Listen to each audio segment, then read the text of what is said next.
कंस का भय, आकाशवाणी जो सत्य हुई। मथुरा का राजमहल। कंस अपने सिंहासन पर बैठा है, दरबारियों से घिरा हुआ। उसके चेहरे पर घमंड और शक्ति का भाव स्पष्ट दिखता है। अचानक महल में गूंजती है एक दिव्य आकाशवाणी। हे कंस, तेरा अंत तेरी ही बहन देवकी के 8वें पुत्र के हाथों लिखा जा चुका है। तेरा विनाश निश्चित है। कंस हड़बड़ा जाता है, उसकी आंखों में भय झलकने लगता है। वह घबराकर देवकी और वसुदेव की ओर देखता है, जो पास ही खड़े हैं। कंस गुस्से में चिल्लाते हुए, यह असंभव है।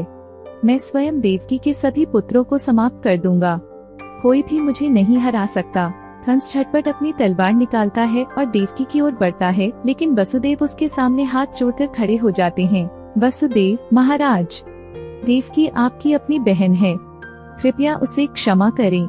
हम आपको वचन देते हैं कि हम स्वयं आपके पास अपने सभी संतान ले आएंगे। कंस कुछ पल सोचता है, फिर ठहाका मारकर हंस पड़ता है।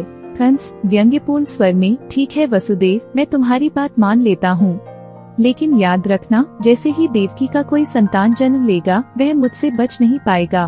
कंस देवकी और वसुदेव को कारागार में डाल देता है। समय बीतता है और एक एक करके देवकी के 6 पुत्रों को कंस निर्दयता से मार डालता है। देवकी और वसुदेव दुख में डूबे रहते हैं, परंतु 7वीं संतान बलराम योग माया के प्रभाव से रोहिणी के गर्भ में स्थानांतरित हो जाती है। फिर आता है वह पावन क्षण, जब 8वीं संतान के रूप में स्वयं भगवान विष्णु श्री कृष्ण के रूप में जन्म लेते हैं।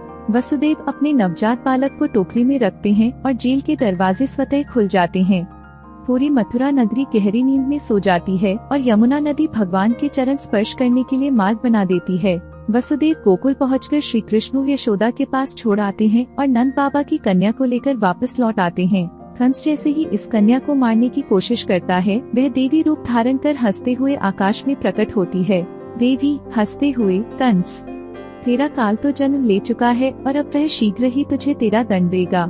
कंस भय से कांप उठता है, परंतु फिर भी अपने अहंकार में डूबा रहता है। उसे नहीं पता था कि जो भविष्यवाणी उसने टालने की कोशिश की, वह अब सच होने वाली थी।